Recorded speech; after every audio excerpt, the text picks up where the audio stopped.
Ibu sedaya ngrawuhi pengaosan wonten ing dalu menika kanthi asik alhamdulillah. Mugi-mugi estu samangke ndadosaken tambah seserpan kita sehingga iman kita saya dangu saya ngrembaka lan saya sae. Amin ya rabbal alamin. Salajengipun nggih kajeng istirahat. Sinambi ngerantos derek-derek kita ingkang dalam perjalanan dereng rawuh kita caosi mapinten-pinten informasi. Sepisan Ibu Bapak bilih wonten ing akhir bulan Oktober menika kita sampun badhe miwiti pembangunan pesantren Rumah Tahfidz Al-Qur'an wonten ing papan menika. Ingkang kita badhe kita bangun menika kilen dalem menika saking ngajeng masjid mangke dumugi ngalir pol ngoten. Nggih. Segera apa Ustaz Mujiman? Semoga keaturan lenggah. Sekedap badhe kita sinambi ngerantos kanca-kanca badhe kita caosi informasi nggih. Monggo nggih Pun. Riki. Monggo ampun riku. Nggih, sinambi ngerantos kanca-kanca niki nembe sami do rawuh nggih. Bilih pembangunan menika badhe kita awiti menika wonten ing awal November. Dinten niki wau sampun kita awiti kanthi kita bedah damel tetek damel mergi ngajeng masjid menika dados tembok sisih wetan menika sami pun kerja bakteni wau pun bedah kagem samangke keluar masuk truk mekaten kagem material.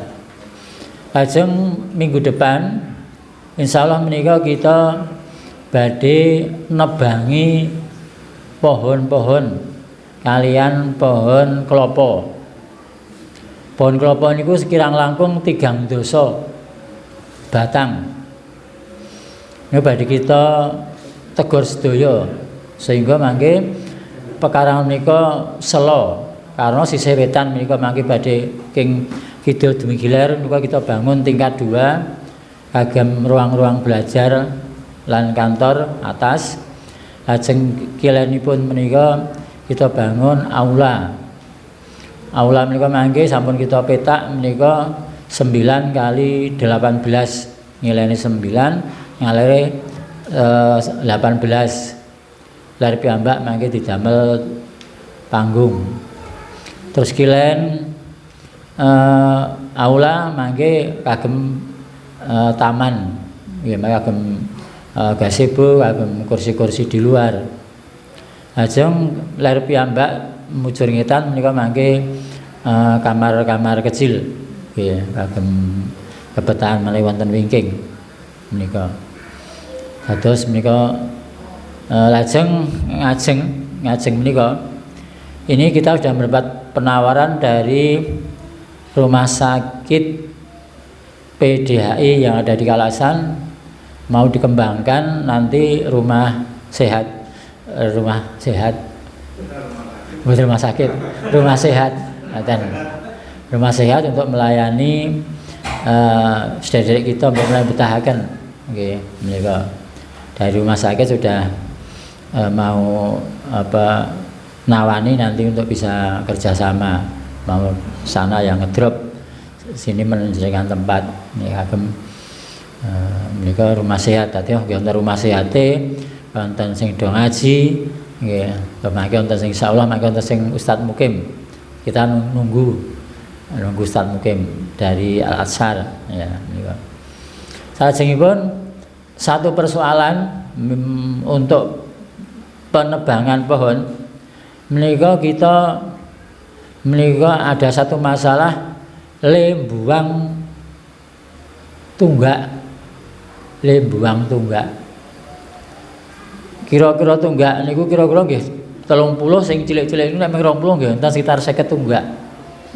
Ha niku sinten sing dibetahke tunggak. Tunggak kelapa. Menika kita mangke kita sampun kerjasama kan Bigo wingi sing operator Bigo sampun mriki nuweni untuk pengerjaannya nanti ditebang lajeng Bigo masuk jeboli niku langsung ditampani truk dam. Dijebol langsung sembangke truk dam. Ning satu pertanyaan arep dibuang nang ndi? Ah itu kula ya coba tak tapak-tapakne kancaku sing ngaji. Ning kok ya rumahku angel nggih. Pun mboten ten padha ngobong anu nggih.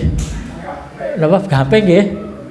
Ha niku lajeng buak teng pundi. Nek ajeng ditumpuk teng mriki ra mungkin karena itu satu pekanan mesti mangke tunggak niku lek diglundungke akeh banget. Nek dibuang teng kali kira sengene wong mboten nggih. Apa? Mboten. Jalan betah pinten? Oh nggih. Nggih. Oh nggih, pinten betahe? Kabeh. Kula pun sanjang kali simbok. Nggih. Kabeh. Wah. Nggih. Nggih, mangke monggo betahe pinten? Aku mangke kajenge diterke truk dam niku. Diterke teng jenengan. Ya mangke nek ana sing betahke ya mangke nek akeh sing betahke alhamdulillah matur nggih. Dadi kok aku 10, aku 5, aku 15, mboten napa-napa. Mangke mah karwane terke rono 5, terke rono 10, 15 resik ing mriki. Nggih, pun mangke daftar mawon betah pinten. Nggih. Ini gue alhamdulillah pun ana sing betahke malah sekitar sampe jam oleh satu masalah buak niku lho, asukake pundi. Ini alhamdulillah kanca-kanca pun do purun daftar alhamdulillah. Lajeng sinten sing ajeng betah blarak.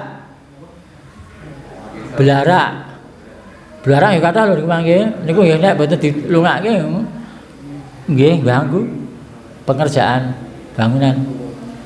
Blarak nek ajeng butuh. Wonten. Oh nggih, mang. Bengke nggih jenengan padoske anu. Ya gratis wong jeli sithik wae. Nggo infak ngoten. Gratis nek kan infak. Hale ngeterke dam niku bayare. Nah, ono ya mung sithik mawon rasa. Nggih, alhamdulillah. Blarak pondo. Sinten sing betahi pondo? Mangke mriki mawon sesuk kula share teng grup mangke nek betahke pondo mendhet piyambak-piyambak. Nek ajeng nggule pondo. Nggih Mas Yan nggih pondo nggih disiapke mangke nggih nggule anu nggih pondo. Nek degan maupun nonton sing purun mau. Degan maupun pun kepanggih kula pun kula teng Basih Pak. Oh nggih monggo insyaallah njing-njing mangke nek mboten nek sakit kula penake oh nggih aku anu napa degan karo kambil nggih niku ngendika wis esuk insyaallah badhe pun anu pun penek degan harus dikerek kan ngoten nggih nah niku insyaallah nanti kemudian tanggal 18 Desember masih lama, itu nanti kita akan mengadakan pengajian akbar. Punya akbar insya Allah nanti yang hadir ya ribuan insya Allah ya. Optimis kita, optimis nanti kita, oke. Niku mangke prajurit Pak Ustadz Musliman niku PDI niku sak DIY kan mriki nggih Pak Ustadz. Ribuan yang rawuh mangke nek terus do infak rasa akeh oleh 300 juta ra ya. Alhamdulillah. Nggih. 200 ya ora apa-apa. Nggih. Nggih. Nggih. Menika program kita nggih kagem putra wayah panjenengan sedaya. Suatu ketika kan jenengan dadi wayah to.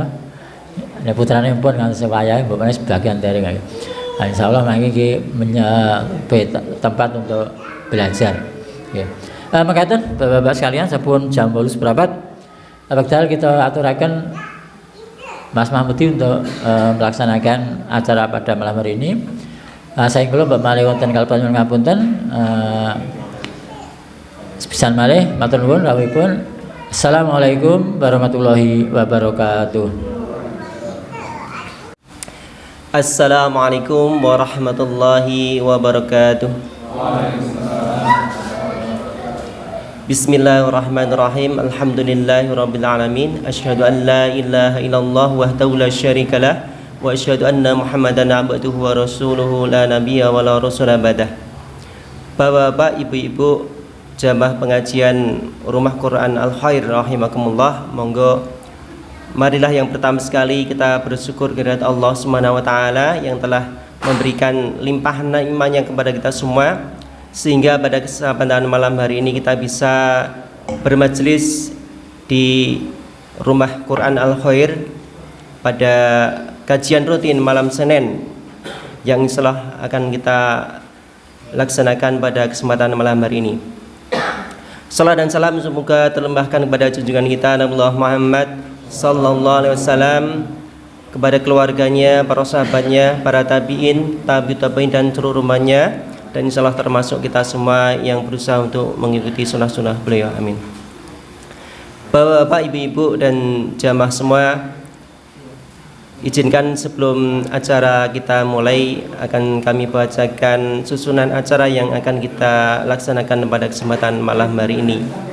Acara yang pertama yaitu pembukaan, kemudian acara yang kedua inti kajian. Kajian pada kesempatan malam hari ini mungkin berbeda dengan malam-malam Senin sebelumnya. Kalau malam Senin sebelumnya kita kaji kitab fikih 4 madhab, maka pada kesempatan malam hari ini kita akan insyaallah akan mengkaji bersama Ustadz Mujiman Hafizahullah kitab akhlak dengan judul Sejatinya Akhlak Seorang Muslim. Mudah-mudahan nanti dengan kajian kitab ini maka menambah keilmuan kita dan bisa kita amalkan dalam kehidupan kita sehari-hari. Kemudian acara yang ketiga yaitu lain-lain, dan yang keempat penutup. Marilah acara yang pertama atau pembukaan, marilah kita mulai acara pengajian pada kesempatan malam hari ini dengan baca lafaz basmalah. Bismillahirrahmanirrahim. Terima kasih. Semoga dengan bacaan basmalah tadi apa yang kita lakukan pada kesempatan malam hari ini bernilai ibadah di sisi Allah dan mendapatkan barokah dari sisi Allah SWT. Kemudian cara yang kedua yaitu inti kajian yang akan disampaikan oleh beliau Ustadz Mujiman Hafizahullah. Kepada Ustadz Mujiman, waktu dan tempat kami persilahkan. Semoga tafadhol. Assalamualaikum warahmatullahi wabarakatuh. Alhamdulillah, innal hamdalillah nahmaduhu wa nasta'inuhu wa nastaghfiruh wa natubu ilaihi wa na'udzu bihi min syururi anfusina wa min sayyiati a'malina. May yahdihillahu fala mudhillalah wa may yudlilhu fala hadiyalah. Asyhadu an la ilaha illallah wahdahu la syarikalah wa asyhadu anna Muhammadan abduhu wa rasuluh. Allahumma salli wa sallim ala rasulika wa habibika Muhammad bin Abdillah wa ala alihi wa sahbihi wa mawalah, amma ba'du. Bapak, Ibu, ikhwan, akhwat yang berbahagia, pertama-tama kita panjatkan puji dan syukur kehadiran Allah yang masih melimpahkan kepada kita rahmat dan hidayahnya. Setelah kita bersyukur kepada Allah Subhanahu wa taala, kemudian salawat dan salam semoga tercurah pada Nabi kita Nabi Muhammad sallallahu alaihi wasallam sebagai uswah hasanah kita. Yang ketiga, di kesempatan ini kita akan lanjutkan taklim kita. Kita akan belajar bersama tentang akhlak atau budi pekerti. Dan untuk saat ini kita belum membahas kitabnya, kita muqaddimah dulu. Karena kitabnya belum ada. Jadi nanti insya Allah kita download atau kita cari kitab yang terkait. Baik, Bapak dan Ibu yang berbahagia.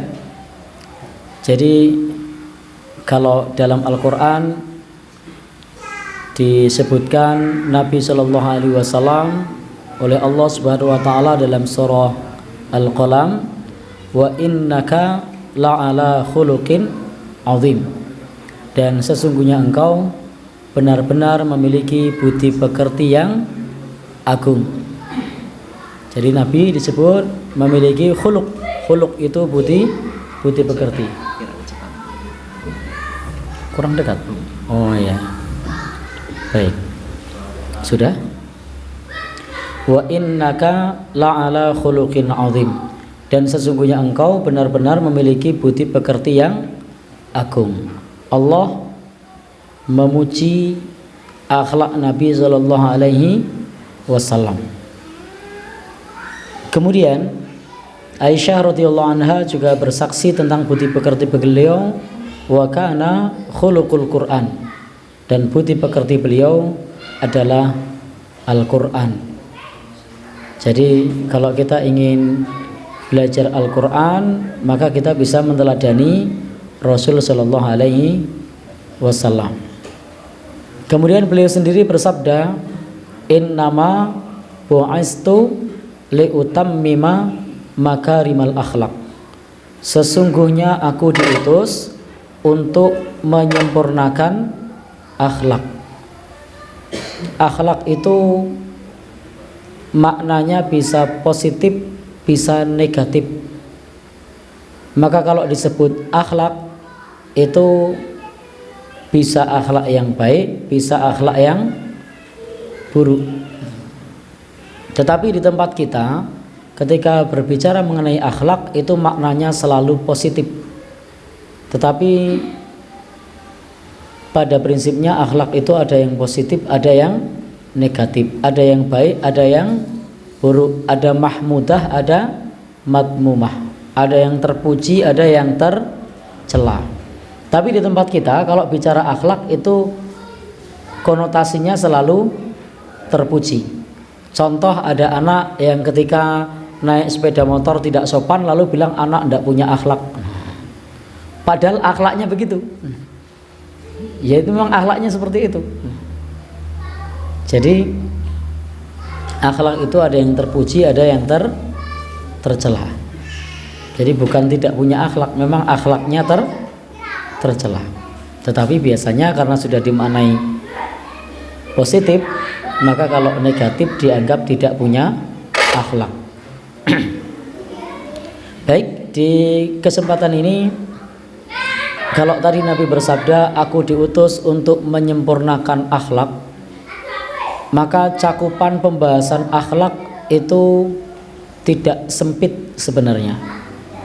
Karena di tempat kita kalau berbicara akhlak itu ruang lingkupnya sempit, hanya yang terkait dengan hablum minan nas. Padahal coba kita perhatikan ketika Nabi bersabda aku diutus untuk menyempurnakan akhlak, pertama kali bidang garapan dakwah beliau akhlak kepada siapa? Akhlak kepada Allah, itu yang pertama. Bahkan 13 tahun selama di Makkah itu konsentrasinya adalah akhlak kepada Allah. Baru kemudian di Madinah itu banyak membahas terkait akhlak kepada sama manusia. Syariat itu ada di Madinah. Sementara di Makkah itu bahasanya terkait dengan akidah, tauhid. Maka akidah dan tauhid itu juga masuk dalam kategori akhlak atau budi pekerti. Maka budi pekerti itu ada budi pekerti kepada Allah, dan ini yang utama. Baru kemudian yang kedua, budi pekerti kepada sesama manusia. Jadi ada budi pekerti kepada Allah, ada budi pekerti kepada sesama manusia. Kemudian yang ketiga, ada budi pekerti kepada lingkungan. Coba kita lihat bagaimana dalam hadis-hadis Nabi menjelaskan tentang akibat orang yang mengabaikan kucing ketika dikurung, tidak dikasih makan, lalu kucingnya mati. Apa kata Nabi? Fahiya finnar. Orang ini masuk neraka karena ngurung kucing, tidak dikasih makan sampai mati. Berarti sama kucing perlu punya akhlak atau tidak? Perlu punya akhlak. Bahkan dalam hadis Bukhari disebutkan ada seorang perempuan, Baqiyum min baghaya Bani Israel, perempuan pezina dari Bani Israel, yang pada saat itu dia menjumpai seekor anjing yang sedang kehausan. Lalu kemudian dia menuruni sumur, lalu mengambil air dengan sepatunya, bimaukihi, lalu kemudian berikan minum kepada anjing itu. Apa dalam sabda Nabi? Maka faghfarallahu laha, Allah mengampuni dosanya. Ini syariat terdahulu. Kalau syariat dalam agama kita, dosa besar harus taubat. Jadi kalau syariat dalam agama kita, dosa besar harus taubat. Karena cara menghapus dosa dalam agama kita, masih ingat ada 3 cara. 1, kalau dosa besar harus taubat. 2, amal soleh dapat menghapus dosa kecil. 3, selama kita bertauhid, dosa kita akan diampuni meskipun disiksa terlebih dahulu. Naudzubillah, mudah-mudahan kita yang dibebaskan oleh Allah dari segala bentuk siksa. Baik, itu tentang budi pekerti. Contoh yang lain lagi, Nabi bersabda, fi kulli kabitin rotbatin ajrun. Setiap kita memberikan kepada sesuatu yang basah, sesuatu yang hidup, maka ada pahalanya. Maka ada budi pekerti kepada pohon, disiram. Karena ternyata setiap kita memberikan kepada yang hidup, kepada yang basah, itu ada pahalanya. Jadi kalau yang hidup contohnya hewan, yang basah contohnya tumbuhan, maka itu ada pahalanya. Maka pembahasan mengenai masalah akhlak itu mencakup hubungan kepada Allah, kemudian kepada sesama manusia, bahkan kepada lingkungan kita termasuk kepada hewan, bahkan kepada tumbuh-tumbuhan. Demikian pula kepada perkara-perkara yang lain yang ada di sekitar kita. Bahkan dalam hadis kurban itu Nabi bersabda, innallaha katabal ihsan ala kulli syai'. Allah itu menetapkan berbuat baik atau ihsan atas segala sesuatu. Sampai pun kepada kambing kita diminta untuk berbuat baik. Wal yuhidda ahadukum syafratahu, pisaunya dibuat tajam. Dan wal yurih dabihatahu, hewannya dibuat senang. Ini akhlak kepada kambing. Akhlak kepada apa selain kambing yang disembelih? Sapi. Itu sampai seperti itu. Ayam. Ya. Nah, ayam juga.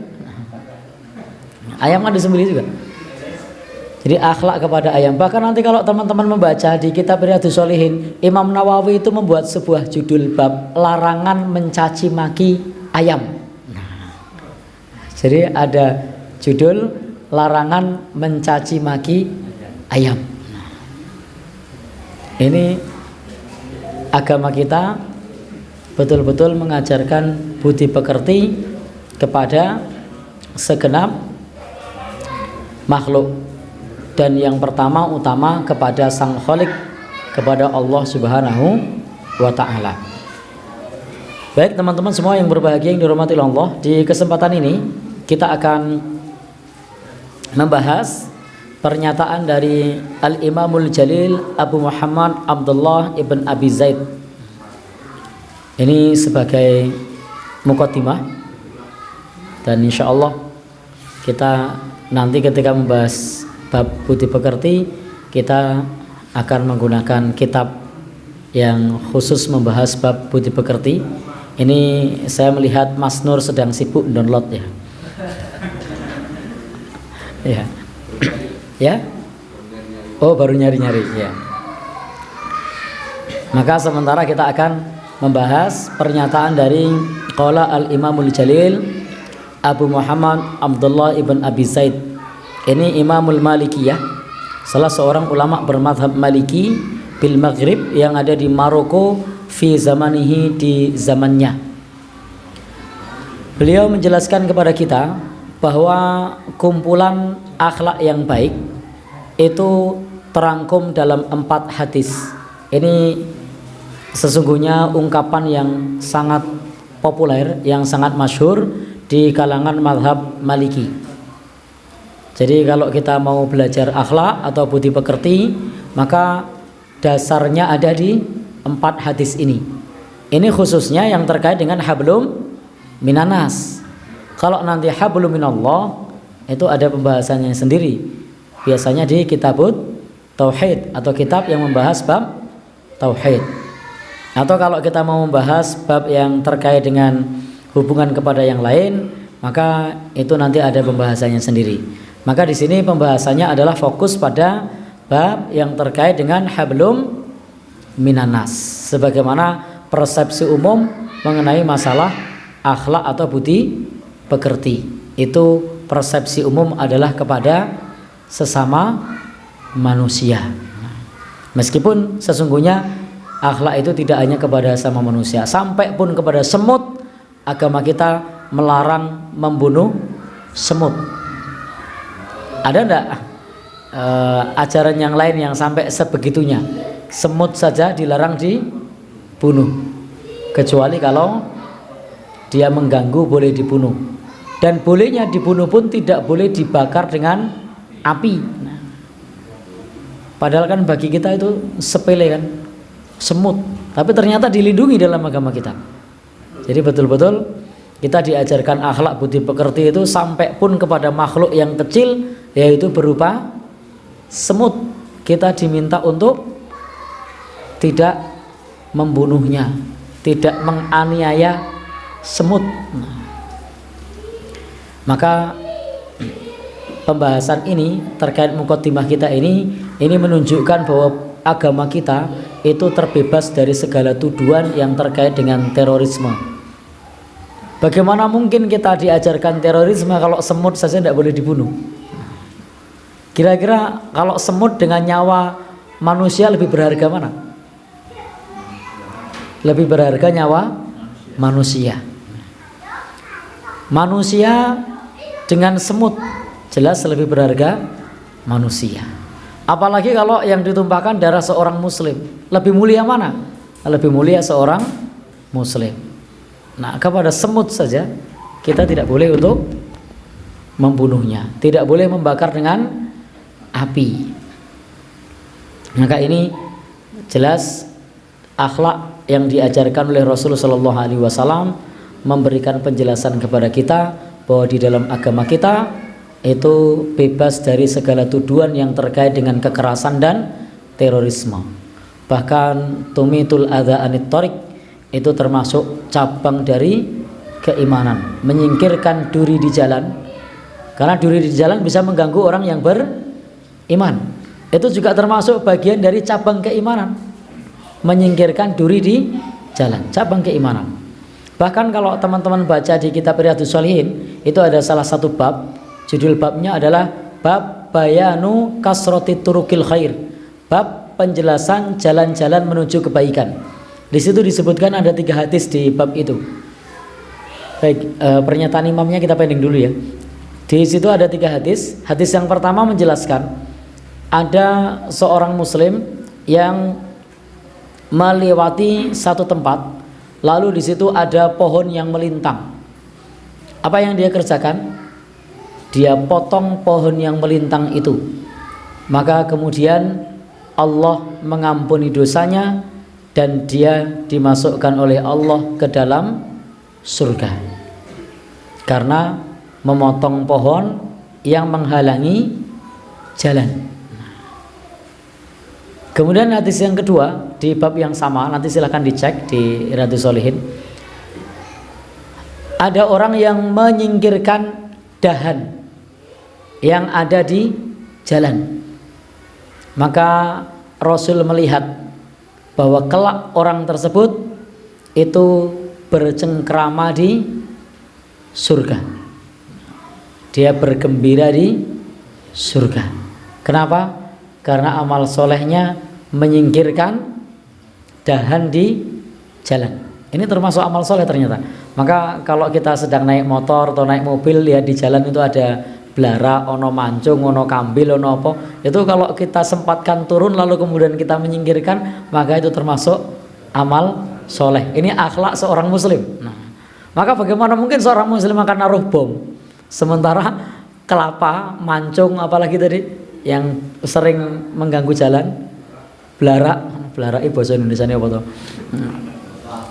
Pelepah kelapa, lalu kita singkirkan, itu ternyata termasuk bagian dari budi pekerti yang baik yang Rasul Shallallahu Alaihi Wasallam sebutkan, itu menyebabkan Allah mengampuni dosa. Bagian yang ketiga itu ada orang yang dia menyingkirkan ghusna syauk. Kalau yang pertama tadi adalah dhuhrit thariq, syajaratun fi dhuhrit thariq, pohon yang di tengah jalan. Yang kedua itu adalah cabangnya, dahannya. Nah kalau ini ghusna syauk, dia hanya duri, ranting duri, lalu dia singkirkan. Sama Allah Subhanahu wa taala kemudian mengampuni dosanya. Ini budi pekerti seorang muslim, akhlaknya seperti itu. Itu yang diajarkan oleh Rasul begitu. Baik. Kita lanjutkan ke pernyataan ulama tadi, bahwa kalau kita mau belajar akhlak atau budi pekerti kepada sama manusia, maka muaranya ada 4 hadis. Maka teori dasar mengenai masalah akhlak itu ada di 4 hadis. Yang pertama adalah qaulun Nabi, pernyataan Nabi sallallahu alaihi wasallam, "Man kana yu'minu billahi wal yaumil akhir falyaqul khairan aw liyasmut. Wa man kana yu'minu billahi wal yaumil akhir falyukrim dhaifahu. Wa man kana yu'minu billahi wal yaumil akhir falyukrim jarahu." Ini hadis yang pertama. Jadi ini hadis yang pertama yang perlu kita pelajari terkait budi pekerti. Siapa yang beriman kepada Allah dan hari akhir hendaknya berkata baik atau diam. Siapa yang beriman kepada Allah dan hari akhir hendaknya memuliakan tamunya. Siapa yang beriman kepada Allah dan hari akhir hendaknya memuliakan tetangganya. Ini di bagian yang pertama saja, kita mengamalkannya bukan perkara yang mudah. Ini baru 1 hadis. Padahal hadis Nabi tentang masalah budi pekerti itu banyak. Nah maka ulama besar ini itu memberikan teori dasar kepada kita bahwa dasarnya ada 4. Nah ini yang pertama. Bagaimana caranya kita berkata baik atau diam. Jadi jaga lisan. Maka perkataan manusia itu tidak lepas dari 4 hal. 1, semuanya bermanfaat. 2, semuanya penuh dengan mudarat. 3, campur manfaat dan mudarat. 4, tidak ada manfaat, tidak ada mudaratnya. Kira-kira perkataan kita itu masuk yang mana? Ada manfaatnya semua, ngomong dari awal sampai akhir mudarat semua, atau ada manfaat ada mudarat, atau kosong, ora ono apa-apane. Tidak mengandung manfaat, tidak mengandung mudarat. Maka perlu kita pertimbangkan setiap kita mau berbicara. Kalau mudarat semua tinggal. Kalau ada manfaat dan mudarat, maka ditimbang, ini manfaatnya lebih besar atau lebih kecil.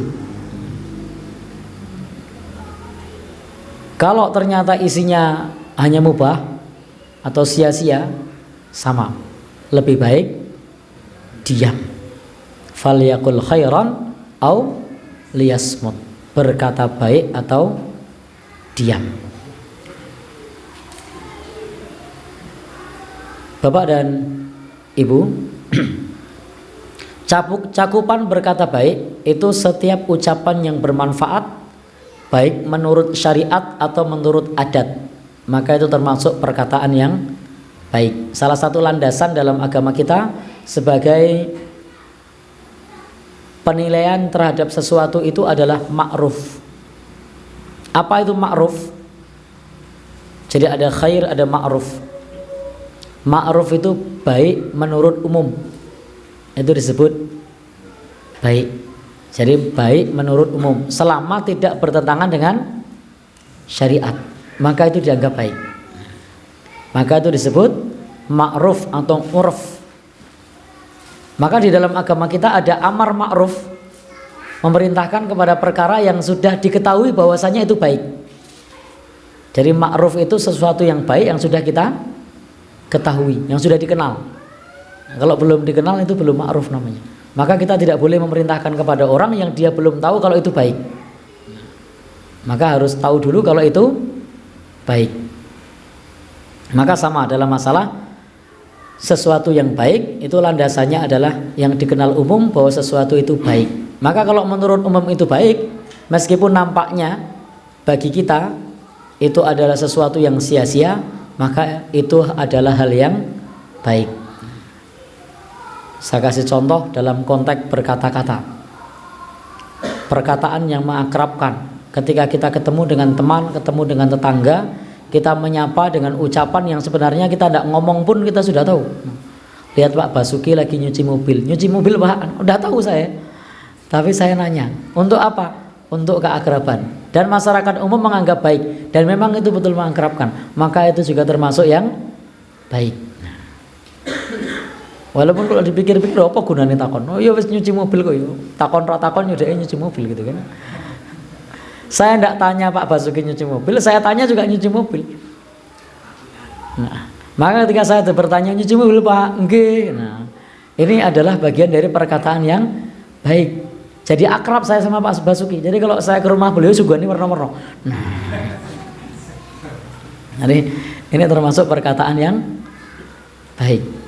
Meskipun nampaknya sesuatu yang gunanya apa toh? Nah, jadi urf atau adat istiadat yang dianggap baik dan tidak bertentangan dengan syariat. Nah, tidak bertentangan dengan syariat. Itu boleh-boleh saja. Justru bertentangan dengan syariat kalau kemudian kita ngeyel. Nah, ketika ada orang yang tanya begitu dijawab, ngerti orang nyuci mobil sih takon bareng. Nah, itu malah tidak baik itu. Ya. Lamun takon rono gunane suruh ngopo takon. Nah, itu malah tidak mengakrabkan. Dan banyak di tempat kita sesungguhnya termasuk perkataan yang baik. Jadi contoh yang lain apa? Selain lihat orang nyuci mobil. Tapi saya tidak pernah lihat Pak Basuki nyuci mobil ya, karena beliau ngelondri ya. Hanya ilustrasi loh Pak. Baik. Ada contoh lain? Perkataan yang baik menurut masyarakat dan tidak bertentangan dengan syariat, maka itu juga termasuk perkara yang baik. Ada bisa bantu saya menemukan selain itu? Ada enggak? Ya? Ya? Oh ya bisa. Kalau memang bermanfaat. Kalau yang jawab sekenanya gimana? Ya? Yang jawab sekenanya misalnya ikuti Pak, sekolah. Ya. Ya karena hubungannya adalah hubungan keakraban. Sebenarnya kalau nadanya nyaman sih tidak masalah. Sekarang di sekolor gunung, enak masih nyaman. Sekarang di sekolor. Nah, ini kan nadanya sudah beda. Artinya kalau nadanya itu mengakrabkan itu tidak masalah. Nah, sebagaimana kita juga sering mengetahui saking muti, saking delriku. Nah, ya sebenarnya orang tanya tadi tidak ingin tahu, tapi hanya ingin keakraban. Orang yang tanya tadi tidak sebenarnya ingin tahu, hanya ingin keakraban. Maka ini termasuk perkataan yang baik, karena yang diinginkan itu keakraban, persaudaraan, bukan betul-betul kepo, itu bukan. Jadi yang ditanyakan itu bukan betul-betul kepo, bukan, tapi inginnya adalah keakraban. Jadi esok-esok mangsa apa lek? Itu hanya sekedar keakraban, tidak benar-benar ingin tahu tetangganya masak apa. Jadi kalau sudah bilang bubur gitu aja udah selesai. Karena itu adalah pertanyaan yang tujuannya adalah keakraban, bukan kepo, bukan. Tapi kalau kita yang tidak paham mengenai masalah adat dianggap kepo, ini tetangga kepo banget sih. Iya. Ya. Jadi ini adalah bagian dari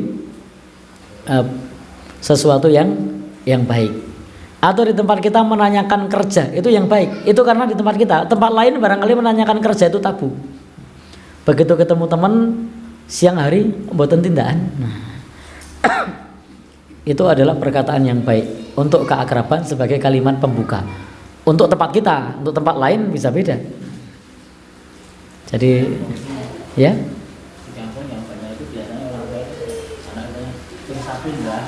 Oh gitu.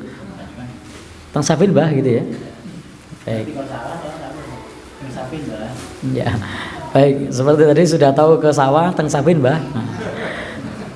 Sudah tahu sebenarnya bahwa cangkul jelas mau ke sawah. Tapi sebagai bentuk penghormatan dan untuk mengakrabkan dengan simbah itu kita bilang tindak sapin bah. Nggih. Maka ini termasuk perkataan yang baik. Bapak dan Ibu, saudara yang berbahagia yang dirahmati Allah Subhanahu wa taala. Dan ada banyak contoh yang lainnya, seperti misalnya derek langkung, nyuwun sewu. Nah, itu juga masuk dalam kategori perkataan yang baik. Tentu di setiap tempat urufnya berbeda-beda. Kita kalau di tempat lain bilang derek langkung ya bingung orang ngomong apa iki. Ya. Baik. Jadi di bagian ini termasuk salah satu budi pekerti yang baik adalah berkata baik atau diam. Ya, berkata baik atau diam. Maka silahkan kalau itu baik menurut urf, tidak bertentangan dengan syariat, silahkan diamalkan.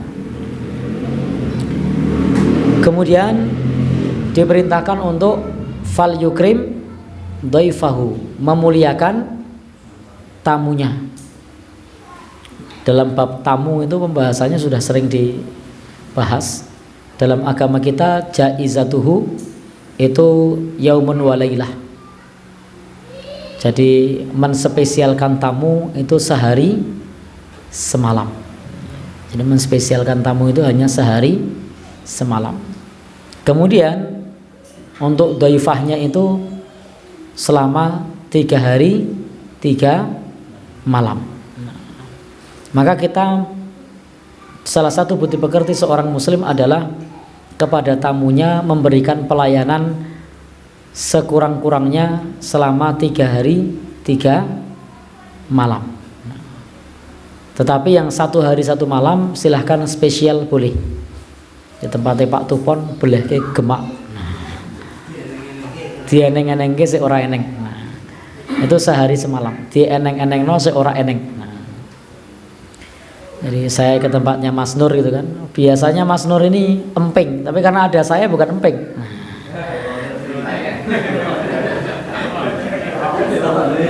Kenapa ya kira-kira? Intip. Nah.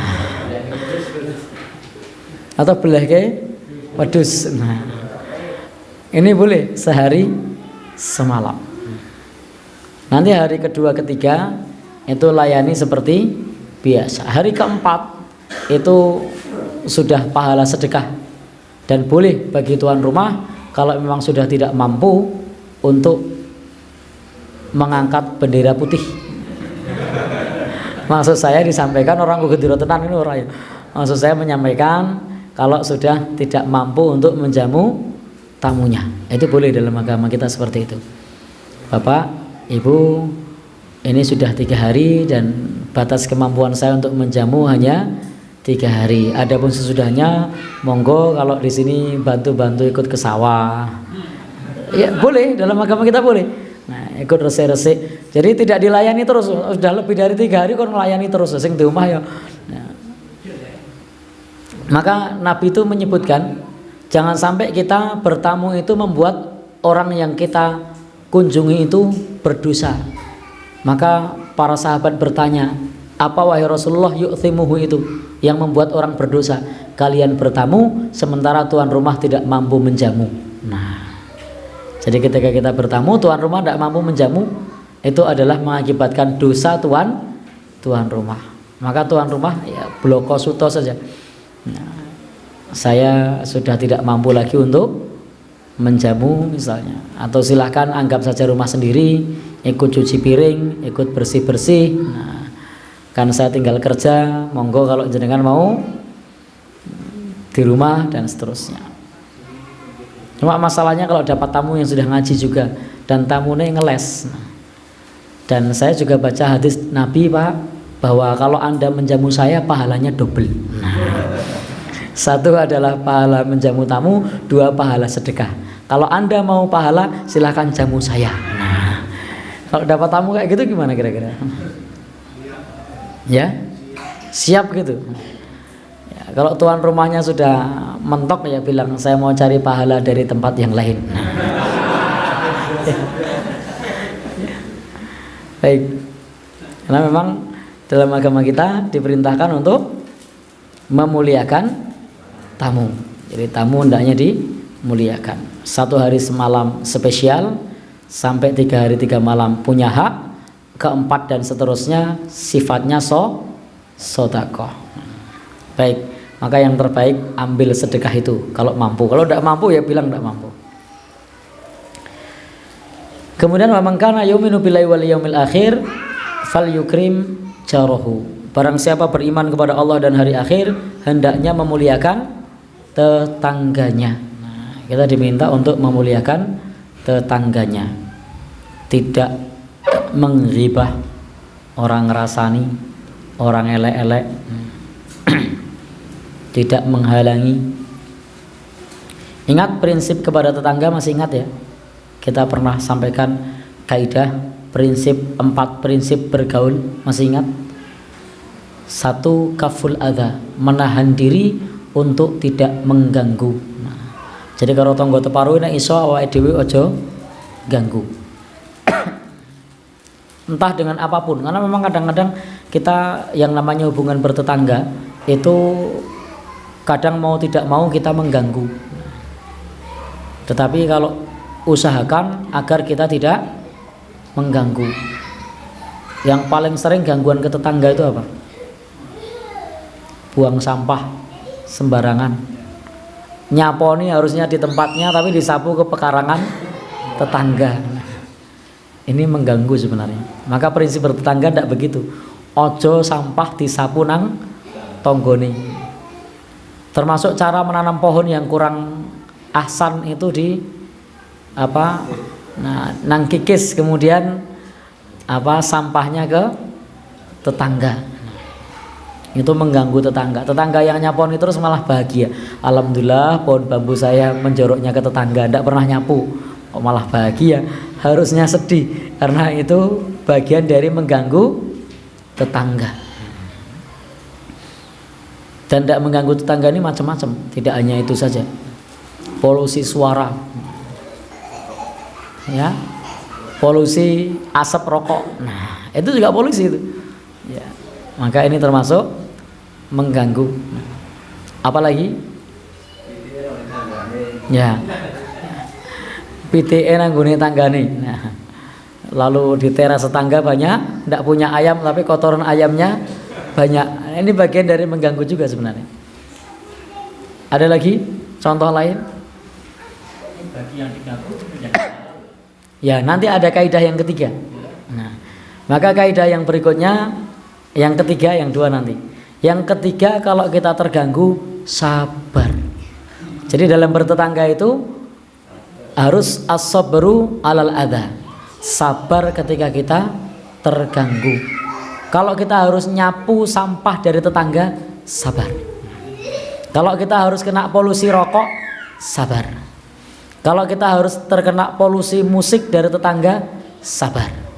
Kalau kita harus tiap hari bersih lantai karena terasnya kena ayam tetangga, sabar. Jadi itu prinsip kepada tetangga itu beda prinsip sendiri dengan prinsip orang lain. Kalau sendiri jangan mengganggu. Kalau terganggu, sabar. Kalau ada orang seperti ini, masya Allah, akhlaknya luar biasa sekali dalam bertetangga. Maka apa yang diajarkan oleh Nabi ini, masya Allah, kalau kita bisa mengamalkannya, tidak ada yang namanya congkrah karo tonggo. Kenapa? Karena tetangganya diganggu itu sabar, dan orangnya pun tidak mau mengganggu. Kadang-kadang hanya masalah parkiran, parkir ke tempat tetangga, tetangga ini umal-umal muring-muring gitu kan. Harusnya tetangga ini sabar, toleransi, karena memang tetangganya parkirannya sempit. Lalu ada tamu parkirnya di tempat tetangga misalnya. Saya ketika ketemu Pak Basuki itu parkirnya tempat tetangga. Saya bilang, Pak Bas, oleh orang Pak ini? Insya Allah boleh. Ya sudah, saya mantap parkir aja di situ. Karena memang dalam masalah ini perlu di antara adab bertetangga itu adalah toleransi, sabar kalau kita terganggu. Tetangga punya pohon kelapa kesukaan. Setiap saat itu kelapanya ngenain genting kita, sabar. Ya, sabar. Tapi kalau Anda punya pohon kelapa, jangan sampai menjatuhi genteng tetangga. Tapi kalau tetangganya begitu, sabar. Gentengnya rusak, tidak apa-apa, ganti. Ternyata belarae tiba, gentengnya rontok banyak, sabar, ganti. Tetangga saluran airnya, saluran pembuangan sanitasinya bocor, mengalir di rumah kita, sabar, dipel terus. Ada orang seperti itu, ada. Imam Hasan Al-Basri. Imam Hasan Al-Basri itu pernah hidup dengan seorang pendeta. Imam Hasan Al-Basri itu di bawah, pendeta di atas. Jadi pendeta di atas, Imam Hasan Al-Basri di bawah. Dan saluran pembuangan pendeta itu bocor, sehingga setiap hari Imam Hasan Al-Basri itu harus ngepel kotoran dari saluran pembuangan sang pendeta, sehingga setiap hari dia lakukan selama 10 tahun. Selama 10 tahun sabar dia, dipel setiap saat. Jadi ada pipis ya bocor, mandi ya bocor, dia bersihkan terus selama 10 tahun. Ini ada seorang ulama besar bertetangga dengan pendeta. Apa yang terjadi pada saat itu? Pendetanya ini sudah paham dengan kebiasaan Imam Hasan Al-Basri. Suatu saat Imam Hasan Al-Basri ini tidak keluar rumah karena sedang sakit. Karena pendetanya sudah paham kalau subuh pasti keluar. Ini kok beberapa subuh tidak keluar. Ditengoklah dia, ternyata baunya kok aneh. Lalu ditanya, ini sudah berapa hari ini kok begini gitu ya. Kalau kita sudah ngepel 10 tahun ditanya berapa hari, gimana jawabannya? Ya, muring ya. Ya muring itu mungkin. Itu bisa muncul bahasa Jogjanya itu dagadu gitu. Karena sudah 10 tahun. Ternyata tidak. Beliau tidak seperti itu. Beliau sampaikan baru 10 tahun. Jadi baru 10 tahun. Maka betapa si pendeta ini sangat menyesal kok sampai 10 tahun tidak tahu kalau salurannya bocor. Lalu dia tanya, Apa yang membuatmu 10 tahun bisa sabar? Harus ngepel setiap hari. Karena ajaran dari Nabi Shallallahu Alaihi Wasallam. Maka pendeta ini pun masuk Islam. Kenapa? Toleransi, sabar. Maka kalau jenengan punya tetangga yang punya pohon kelapa, yang kelapanya sering jatuhin genteng, sabar belum 10 tahun. Ya. Karena Imam Hasan Al Basri ini sampai 10 tahun. Sabar. Apalagi misalnya kita punya tanah misalnya, sebelahnya dibangun rumah. Yang punya rumah buang sampah di tanah kita, sehingga sawahnya itu susah kalau ditanami. Ono karet gelang, ono tisu, cotton bud, apalagi pampers ya. Apa yang kita lakukan? Sabar. Belum 10 tahun. Sabar. Tapi kalau kita tinggal di rumah, yang di rumah tersebut bersampingan dengan sawah, tidak boleh membuang ke situ. Tapi kalau ada yang buang, sabar. Kira-kira ini lebih sulit yang mana ini? Lebih sulit yang menahan atau lebih sulit yang sabar? Lebih sulit yang sabar ya? Baik. Ini budi pekerti yang diajarkan seperti itu kepada tetangga. Yang ketiga ini harusnya di posisi 2, tapi karena tadi Pak Sutik menanyakan, saya tukar posisi. Posisi yang ketiga adalah badlun nada. Apa itu badlun nada? Memiliki pola pikir kontribusi. Jadi dalam bertetangga itu berpikir badlun nada, berbagi. Memiliki pola pikir apa yang bisa kita berikan, bukan berpikir apa yang bisa kita dapatkan. Untuk bisa urun. Jadi gimana caranya kepada tetangga bisa membantu. Gentengnya bocor, sudah tahu kalau laki-lakinya tidak bisa manjat genteng, ya sudah kita bawa tangga lalu kemudian betulin gentengnya. Kalau bisa, kalau tidak bisa jangan maksa. Nanti naik gentengnya rontok semua, malah tombok gitu. Sudah tahu misalnya tetangga lagi sakit dikeroi, laki-laki ngeroi laki-laki, jangan dibalik. Ya. Maka ini bagian dari tadi kita mau berbagi. Urun rembug, urun tenaga, urun bondo, urun dongo. Nah itu adalah bagian dari berbagi, bermanfaat untuk tetangga. Tetangganya sedang ada acara, tidak punya tiker, pinjemin tiker.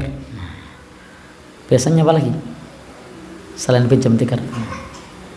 Nggak punya wireless, pinjemin wireless. Kalau kita butuh, pinjem juga. Ya ini namanya badlun nada. Kemudian yang terakhir, kepada tetangga itu wajhun tolik, berwajah manis, sumeh, ora-ora tanggane mecucu, manyun, mangkel, tapi berwajah ramah, gapiak. Baik, itu hadis yang pertama. Hadis yang kedua,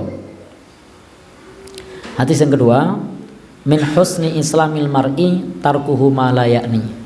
Nah, di antara budi pekerti seorang muslim yang baik, tanda baiknya Islam seseorang itu adalah ketika meninggalkan perkara yang tidak berguna. Jadi tinggalkan perkara yang tidak berguna, sibukkan dengan perkara yang berguna. Karena memang ketika kita terlalu menyibukkan dalam perkara yang tidak berguna, ada banyak waktu yang terbuang sehingga tidak lagi produktif, baik fid dini wad dunya wal akhirah, dalam urusan agama, dunia dan akhirat. Sehingga ketika kita menyibukkan dalam perkara yang tidak berguna, sholatnya jadi mundur. Kita menyibukkan diri dalam perkara yang tidak berguna, yang harusnya untuk baca Quran, untuk ngaji, untuk berkarya itu ada manfaat, waktunya jadi terbuang. Yang harusnya ada tugas kantor yang dibawa pulang segera selesai, karena kita sibuk dalam perkara yang tidak berguna, maka tugas kantor tidak selesai. Sehingga ketika kita disibukkan dengan perkara yang tidak berguna, maka jatuh dalam kelalaian. Maka ada banyak perkara yang kemudian melalaikan kita. Nah, itu seorang muslim hendaknya meninggalkan perkara-perkara yang dapat melalaikan diri kita. Termasuk diantaranya adalah permainan. Permainan itu sering melalaikan. Nah, HP ya, selain permainan ada lagi HP. Maka para ulama ketika membahas maisir itu ternyata tidak harus sesuatu yang ada taruhan. Disebut maisir, Syekhul Islam menyebutkan itu kalau yasuddakum an dzikrillah wa anis shalah, segala sesuatu yang menghalangi kita dari zikrullah, menghalangi kita dari sholat, maka itu maisir, meskipun tidak ada taruhan. Jadi kalau sesuatu itu menghalangi kita dari sholat, menghalangi kita dari zikrullah, maka sesuatu tersebut masuk dalam kategori maisir. Maka tinggalkan sesuatu yang tidak berguna. Baik, Bapak dan Ibu, saudara yang berbahagia yang dirahmati Allah Subhanahu wa taala, sehingga perlu digelar digulung iki ono gunane apa ora. Kalau ada gunanya, ada manfaatnya, maka lakukan. Kalau tidak ada gunanya, tidak ada manfaatnya, maka tinggalkan. Karena ini merupakan indikator seorang muslim itu baik atau tidak. Itu saat dia punya manajemen waktu yang baik. Al-Quran juga sudah menjelaskan kepada kita, wal asr innal insan lafi khusr. Demi masa, sesungguhnya manusia itu benar-benar rugi. Kenapa rugi? Karena masa itu sesuatu yang sudah lalu tidak akan kembali. Maka ini apa namanya? Jam, itu bahasa Arabnya sa'ah. Tahu sa'ah? Sa'ah itu artinya hancur, binasa. Kenapa? Karena sesuatu yang sudah lewat, sudah hancur, sudah binasa, tidak bisa diulang kembali. Jadi tidak bisa yang namanya waktu diputar lagi, diputar mundur. Itu hanya ada dalam film. Tidak bisa diputar mundur. Maka disebut sa'ah, hancur. Ada banyak kata sa'ah. Idza wusidal amru ila ghairi ahlihi fangtadhiris sa'ah. Ketika urusan diberikan kepada yang bukan ahlinya, maka tunggulah sa'ah, maksudnya hancur. Maka sa'ah itu artinya hancur. Karena memang waktu itu yang sudah kita lewati sudah hancur, sudah binasa, sudah tidak bisa kembali lagi. Maka tidak ada ceritanya kalau tadi tabrakan lalu diputar waktunya mundur biar bisa menghindar. Emang apa? Tidak bisa. Kalau sudah terjadi ya sudah, tidak bisa diputar lagi. Maka disebut sa'ah. Nah, waktu 5 menit yang lalu ada yang bisa narik lagi? Tidak bisa. Tidak usah 5 menit, 5 detik yang lalu ada yang bisa narik lagi? Tidak bisa. Sudah hancur. Baik.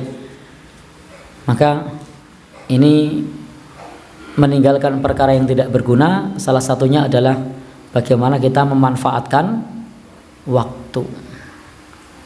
Kemudian yang berikutnya, hadis akhlak atau budi pekerti yang berikutnya, yang merupakan muara dari ajaran akhlak Rasulullah Sallallahu Alaihi Wasallam adalah hadis la tagdob, jangan marah.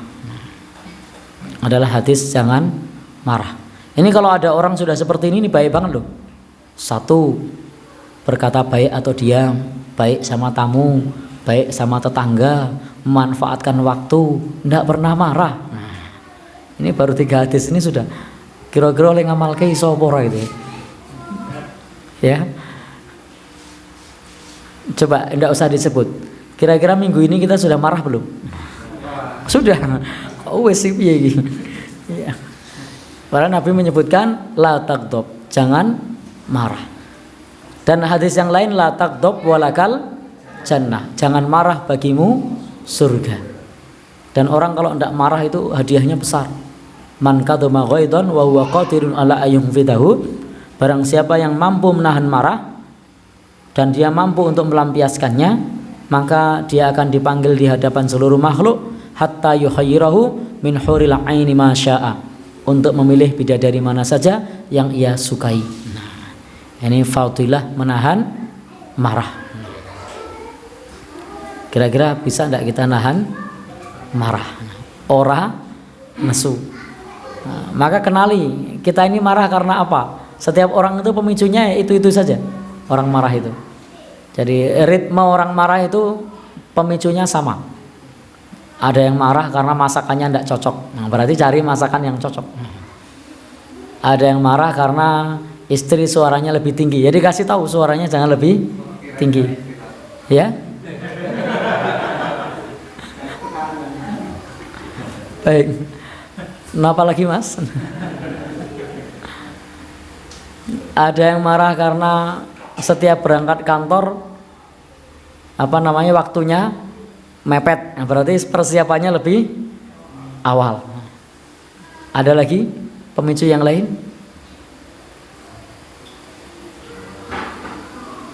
Baik, maka kenali apa yang membuat kita marah.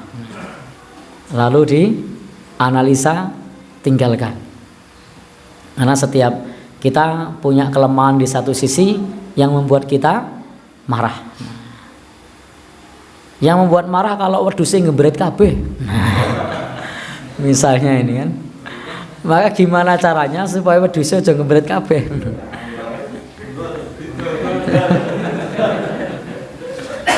Umpama lho Mas iki. Cuma umpama.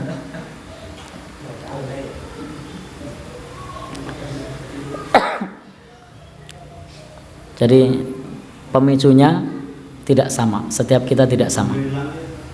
Ya.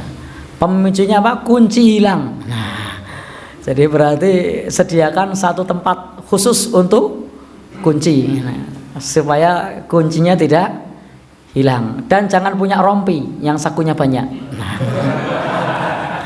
karena kalau punya rompi yang sakunya banyak, itu pemicu kunci hilang. Kok tahu? Itu pengalaman pribadi.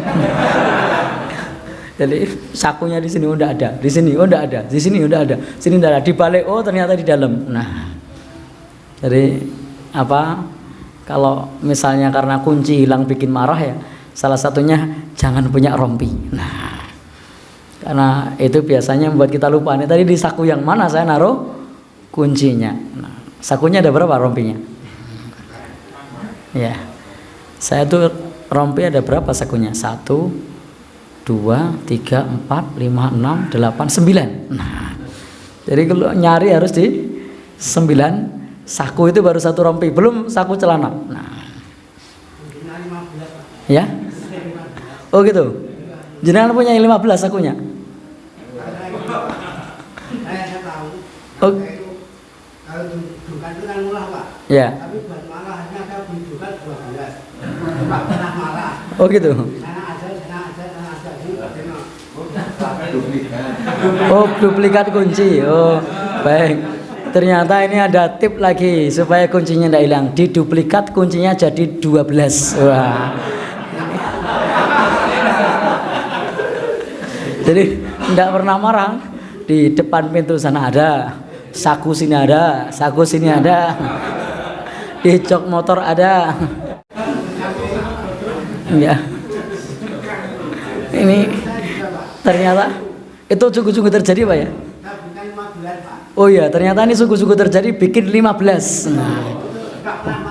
Oh iya, enggak pernah marah ya. Ternyata bagus. Ini salah satu tip sungguh-sungguh terjadi ya. Jadi karena pemicu marahnya kunci hilang, maka kuncinya diduplikat 15. Ini juga ada satu hikmah lain. Apa hikmah lainnya? Memberikan pekerjaan bagi tukang kunci. Nah, jarang-jarang ada orang order kunci 15. Ya. Itu kalau satu kunci 50.000 kali 15 ya lumayan itu. Oh ya. Oh korek ya. Sering hilang koreknya sediain 10. Oh ya. Ya. Baik, ternyata kehadiran beliau di sini cukup membawa ide-ide cemerlang ya. Ya. Sampai karena korek hilang itu marah, lalu sediain korek 10. Masya Allah. Di dapur ada, di sumur ada, di kasur ada, ruang tamu ada gitu ya.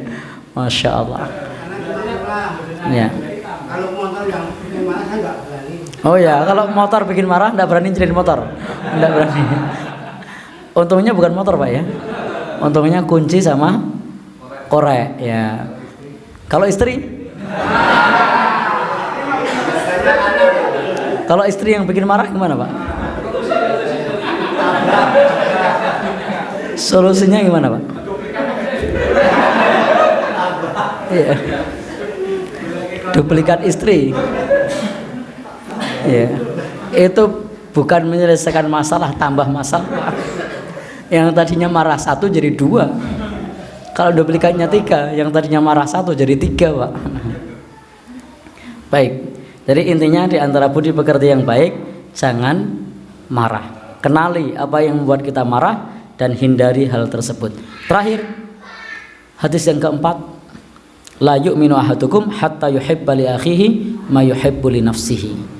Tidak sempurna iman di antara kalian sampai mencintai sesuatu untuk saudaranya sebagaimana mencintai sesuatu untuk dirinya sendiri. Maka ini di antara budi pekerti yang baik seperti itu, menghendaki kebaikan untuk orang lain sebagaimana menghendaki kebaikan untuk diri sendiri. Sehingga kalau kita mencintai sesuatu untuk diri kita, maka kita juga harus mencintai sesuatu untuk orang lain. Kalau kita suka dihormati, maka hormati orang lain. Kalau kita suka disapa, sapalah orang lain. Kalau kita suka untuk tidak disakiti, kita tidak boleh menyakiti orang lain. Ini adalah hadis yang keempat sebagai muara dari hadis yang membahas mengenai masalah akhlak atau budi pekerti. Inilah 4 siklus hadis atau 4 muara hadis budi pekerti. Insya Allah kalau kita bisa mengamalkannya, ini satu perkara yang positif dan insya Allah pahalanya besar. Demikian yang bisa kita sampaikan, mudah-mudahan bermanfaat. Ada pertanyaan? Oh, tidak ada. Oh iya, monggo.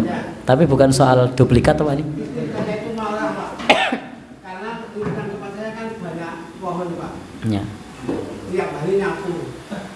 Saya kasih tahu. Artinya dia senang Pak nyapu di rumah. Karena Pak mendapatkan pahala. Dia lagi sampai 2 bulan sampai lebih itu dia lagi. Karena saya tahu itu itu buat udahnya untuk masuk surga. Saya gitu saya itu tapi saya waktu nyaman aku nggak ada beban Pak. Mas seneng kok lamun lah ya bakal itu. Baik, ini satu tambahan informasi. Ternyata selain tadi duplikat kunci 12, ada yang 15 ya tadi. Kemudian duplikat korek 10. Ini ada lagi.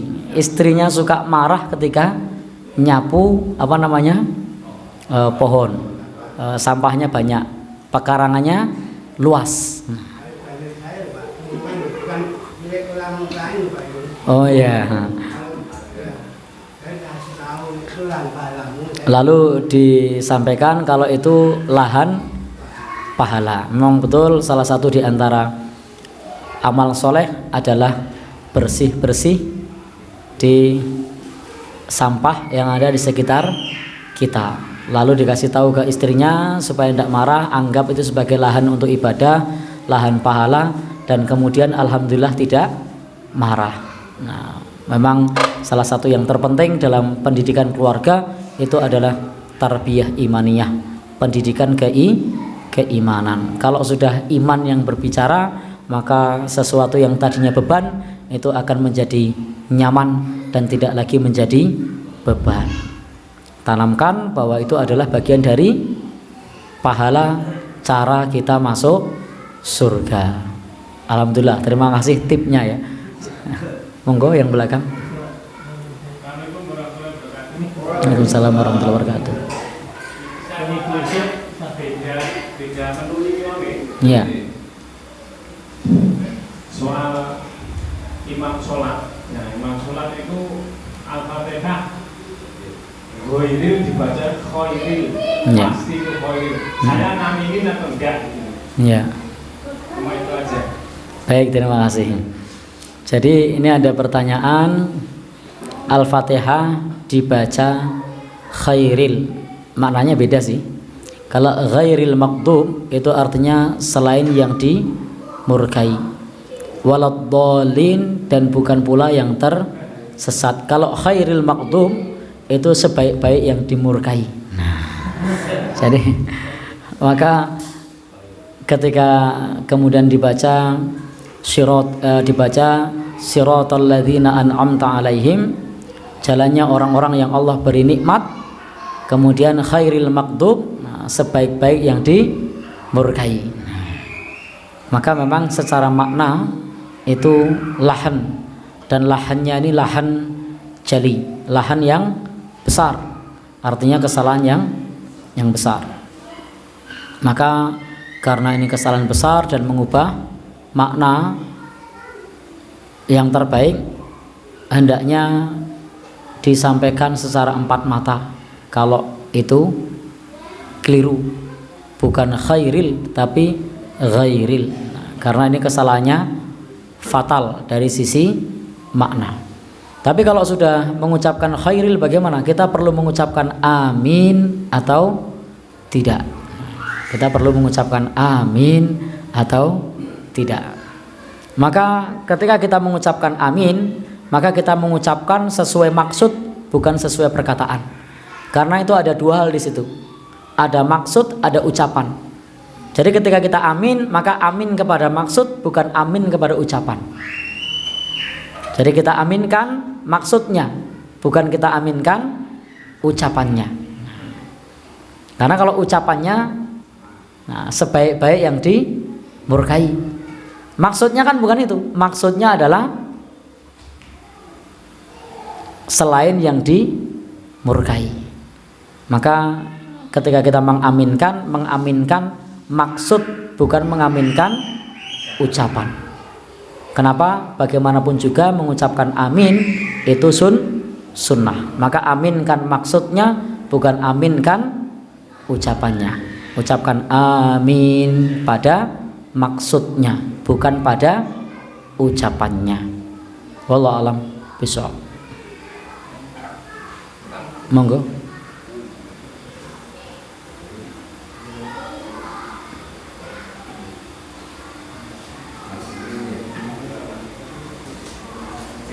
Assalamualaikum warahmatullahi wabarakatuh. Assalamualaikum warahmatullahi wabarakatuh. Ada dua, yang pertama kaitannya dengan amal soleh berupa menghilangkan rintangan ataupun halangan dulu yang ada di jalan. Tadi disebutkan bahwa pelakunya ada yang diridhoi Allah atau mungkin tadi sampai dimasukkan ke surga. Itu hadis atau apa tadi mungkin perlu penjelasan dan itu masih artinya itu tetap berlaku sampai sekarang kita ya. Dan kedua kaitan dengan akhlak pada makhluk hidup, tumbuhan, hewan maupun manusia. Kemudian apakah ada akhlak terhadap jin ataupun makhluk yang tersebut? Terima kasih. Terima kasih. Untuk tadi hadis yang saya baca itu yang mintanya dipertegas, ini saya pertegas. Baik, ini yang pertama, hadis riwayat Imam Muslim nomor 1914. Saya tidak hafal, baca. Di sini dari Nabi Shallallahu Alaihi Wasallam, laqad ra'aitu rajulan, aku melihat seorang laki-laki yang dia sedang riang gembira bercengkrama di surga. Fi syajaratin qata'aha, karena pohon yang dia potong, min dhahrit thariq, karena melintang di jalan, kanat tu'dzil muslimin, yang itu mengganggu kaum muslimin. Ini hadis dan berlaku untuk kita. Berlaku untuk kita. Yang saya bilang tadi untuk Bani Israel tadi adalah pelaku dosa besar yang berzina lalu ngasih minum anjing. ini dosa besar berzina itu, harus bertaubat, tidak cukup memberikan minum anjing. Loh kok itu cukup? Itu syariat zaman dulu, syariat zaman kita harus bertaubat. Karena memang setiap umat itu punya syariat yang berbeda. Jadi setiap umat punya syariat yang berbeda. Umatnya Nabi Adam itu kalau nikah sama kakaknya atau sama adiknya itu boleh. Tapi kalau kita tidak boleh. Kenapa? Nah, syariatnya beda. Sama juga syariat Bani Israel pada saat itu, salah satu di antara cara ampunan dosa besar adalah amal soleh. Maka amal soleh ngasih seekor anjing, Allah ampuni dosanya. Tapi bagi kita kaum muslimin, ketika kita melakukan dosa besar, kita diminta untuk bertaubat. Yang berikutnya, yang tadi karena dahan, ini hadis dari Nabi juga. Marra rajulun bi ghusni syajaratin. Ada seorang laki-laki yang lewat, ada dahan pohon ala dhahri thariq, di tengah jalan. Maka dia berkata, sungguh ini akan saya singkirkan. Sungguh ini akan saya singkirkan. Sehingga la yu'dhihim, sehingga tidak mengganggu kaum muslimin, tidak mengganggu orang yang lewat. Fa'udkhilal jannah, maka Allah masukkan dia ke dalam surga. Jadi amal soleh itu sebab ampunan dosa kecil dan sebab masuk surga. Innal hasanat yudhibnas sayyiat. Amal yang baik menghapus dosa yang kecil. Amal yang baik termasuk sebab masuk surga dan menghapus dosa yang kecil. Yang ketiga, bainama rajulun yamshi bitariqin. Ada orang yang lewat di jalan, lalu dia menemukan ghusna syaukin. Dia menemukan ranting duri. Maka fasyakarallahu lahu faghfara lahu. Allah berterima kasih kepadanya dan Allah mengampuninya. Nah, menyingkirkan apa tadi? Duri. Ini hadis Nabi. Nah, jadi ini hadis Nabi. Dan yang terkait dengan seseorang yang memberikan minum kepada anjing tadi, itu juga hadis Nabi. Itu dalam hadis Bukhari, wa fi riwayatin lil Bukhari, dalam riwayat Imam Bukhari. Sehingga itu juga hadis Nabi. Jadi jelas nggih bahwa menyingkirkan duri dan seterusnya, menyingkirkan gangguan di jalan. Memang kadang-kadang kalau kita posisi tergesa-gesa, itu tidak kita singkirkan ketika melihat seperti itu, ya monggo saja. Tetapi itu adalah peluang amal soleh. Dan lihat juga situasinya. Kalau situasinya tidak memungkinkan, tidak usah disingkirkan. Saya sering ketika melihat banyak di jalan batu dan seterusnya, tidak saya singkirkan. Kenapa? Pertama, bukan kewenangan kita. Yang kedua, banyak itu yang meninggal dari DPU. Nah, maksud saya singkirkan. Ya kan? Jadi ditinggal misalnya di pinggir jalan, terus dikasih rambu-rambu, maksud disingkirkan.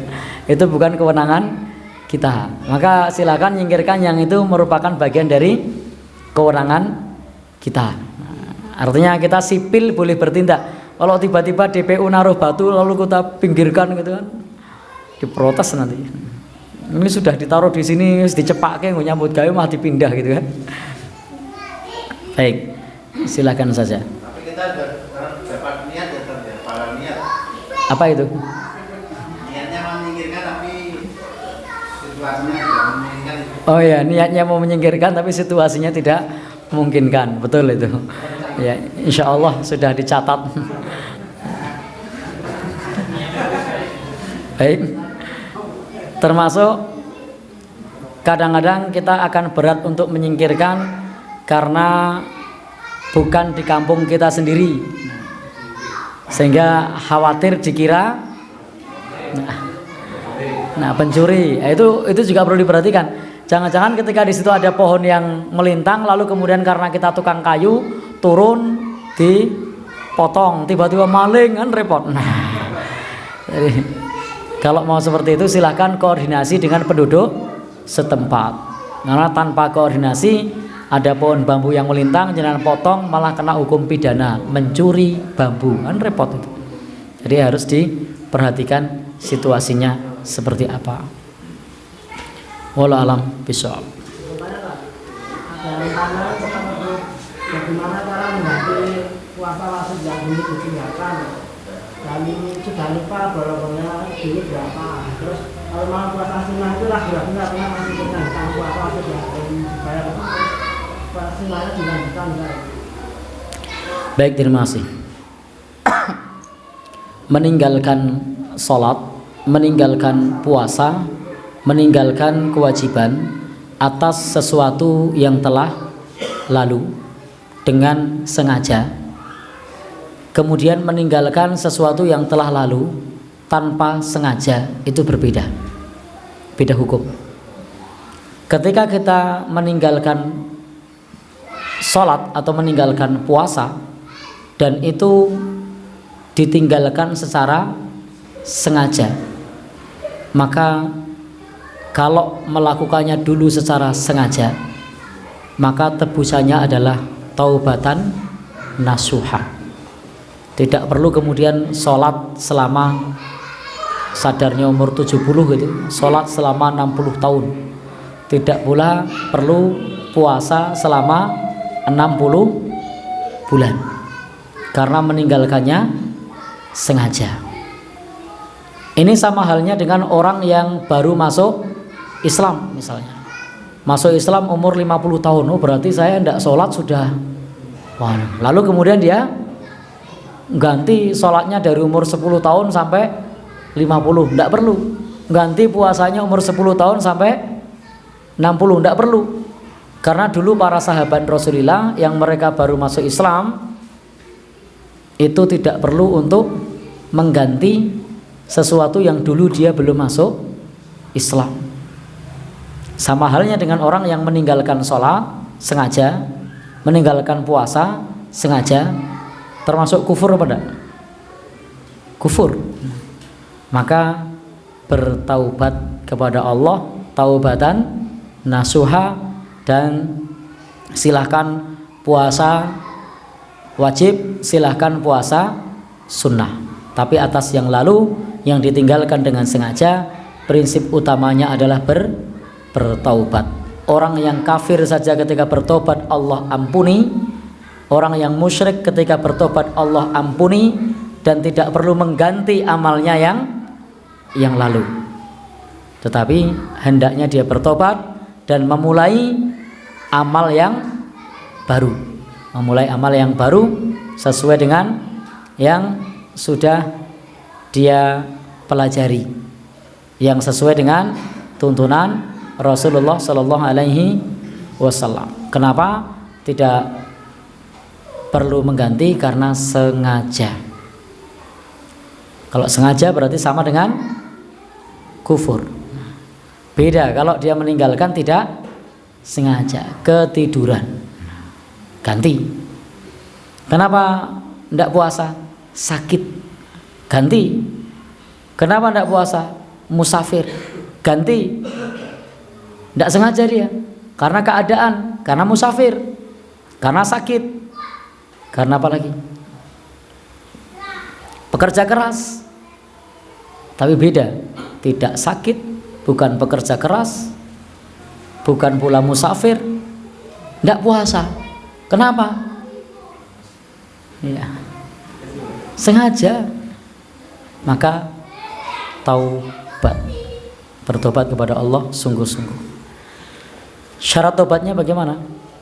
Imam Nawawi menyebutkan, satu, hendaknya niat bersungguh-sungguh, berhenti dari maksiatnya, meninggalkan kewajiban termasuk maksiat. Kemudian yang kedua, menyesal, tidak boleh bangga atas amal yang dia tinggalkan. Kemudian yang ketiga, bertekad untuk tidak mengulang lagi. Jadi tekad untuk istiqomah menjalankan kewajiban. Itu yang bisa dilakukan ketika dahulu meninggalkan dengan sengaja. Karena tidak ada dalil yang menjelaskan kepada kita ketika sesuatu tersebut ditinggalkan sengaja, kemudian dia mengqadha atas yang ditinggalkan tersebut. Sadar umur 70 tahun misalnya, wah berarti puasa 60 bulan, karena anggap saja yang umur 10 tahun belum balik. Atau misalnya lagi sholat diganti selama 60 tahun, dihitung sehari 17 rakaat kali 360, sudah ketemu kalikan 60, berapa rakaat itu? Berapa rakaat jadi? Ya banyak kan? Taubat kepada Allah. Wallahu alam bishawab.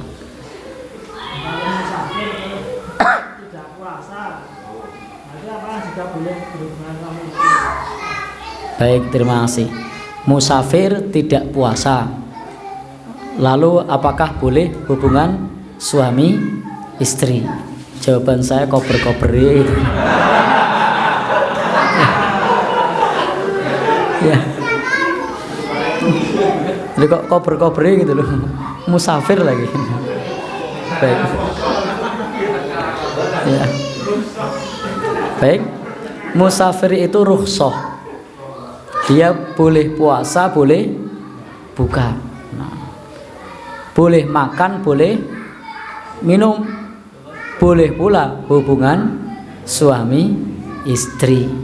Yang tidak boleh itu kalau hilah, merekayasa. Biar saya boleh hubungan suami istri, saya tak musafir. Lah ini yang tidak boleh. Gawe acara ini tidak boleh. Tapi kalau memang betul-betul nyata dia musafir, tidak puasa, silakan makan, silakan minum, silakan aktivitas yang lain yang dibolehkan bagi orang yang tidak berpuasa. Wallahu a'lam bishawab. Cukup nih. Subhanakallahumma wa bihamdika asyhadu an la ilaha illa anta astaghfiruka wa atubu ilaik. Assalamualaikum warahmatullahi wabarakatuh.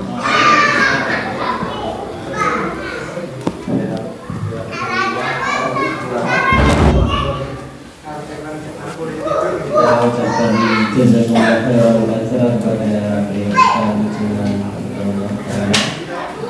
Semoga Allah memberikan pahala kepada beliau dan memberikan kesehatan pada beliau. Semoga beliau bisa selalu menyampaikan ilmu-ilmunya kepada kita semua.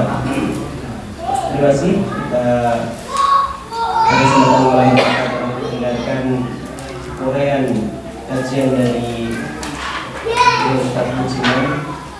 Banyak pelajaran, banyak hikmah yang kita dapati. Semoga kita semua bisa mengamalkannya dalam kehidupan kita sehari-hari, sehingga ilmu yang kita peroleh menjadikan barokah dan amal yang akan menjadi pahala dari kita. Bapak-bapak, ibu serta jemaah pengajian di rumah Quran Al-Khair rahimahumullah. Sebelum kita lanjutkan cara yang terakhir, yaitu penutup, akan kita acara yang selanjutnya yaitu lain-lain. Ini dari pengurus ada lain-lain. Semoga terima kasih. Lain-lain yang kita sampaikan itu untuk kajian taksim, yaitu malam Kamis untuk bapak-bapak dan untuk remaja, dan untuk anak-anak seperti biasanya dari hari Senin sampai hari Jumat pada asar, dan juga untuk ibu-ibu hari Jumat sampai hari Ahad. Dan kita lagi nantikan juga kehadiran teman-teman pada malam Senin yang akan datang, yaitu masih kajian malam Senin bersama Ustaz musliman yang insyaallah dalam materi yang